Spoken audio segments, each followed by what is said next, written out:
আসসালামু আলাইকুম guys, welcome to my YouTube channel and Facebook page. তো আজকের ভিডিওর কোনো টপিক নাই আসলে। এই ভিডিওটা করতেও অনেক কষ্ট লাগতেছে। আপনারা দেখতেই পারতেছেন আমার রেড মস্কোর ব্রুটগুলার কি অবস্থা।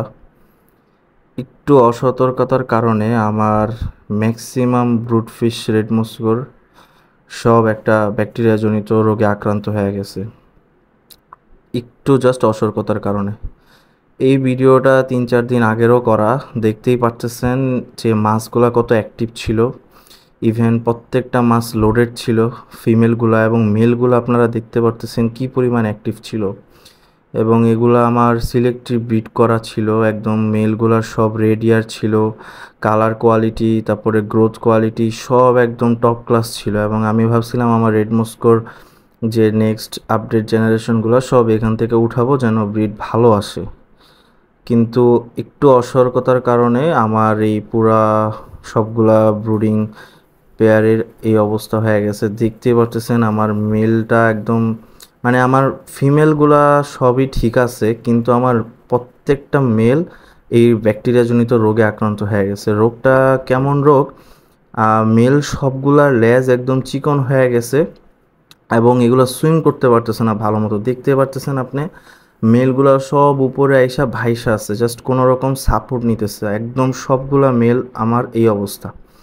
ফিমেলগুলা যাও আল্লাহর রহমতে ভালো আছে, লোডেড আছে, কিন্তু প্রত্যেকটা মেল আমার এই রোগে আক্রান্ত হয়েছে।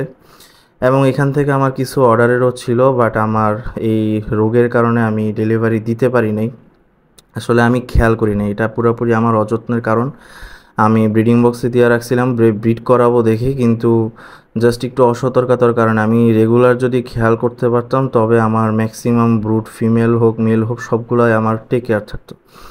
সো এই মেলগুলার এখন কাজ কি করতেছি আমি মেনলি প্রত্যেক দিন এগুলা লবণ পানি চেঞ্জ করে দিতেছি। এবং 1 চামচ পরিমাণ পানি এই বালতির মধ্যে দিয়ে নতুন পানির সাথে অ্যাড করে আমি চেঞ্জ করে দিতেছি, যেহেতু এটা একটা ব্যাকটেরিয়াল রোগ।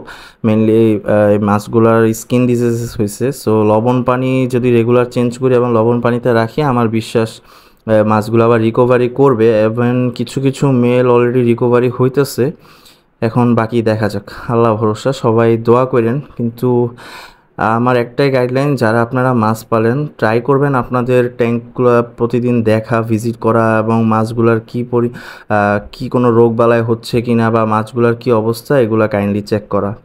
হয়তো আমার সাথে যেটা হয়েছে এটা আপনাদের সাথেও হইতে পারে, আল্লাহ না করুক। যাই হোক, তো সবাই দোয়া করবেন, এই আর কি। ধন্যবাদ।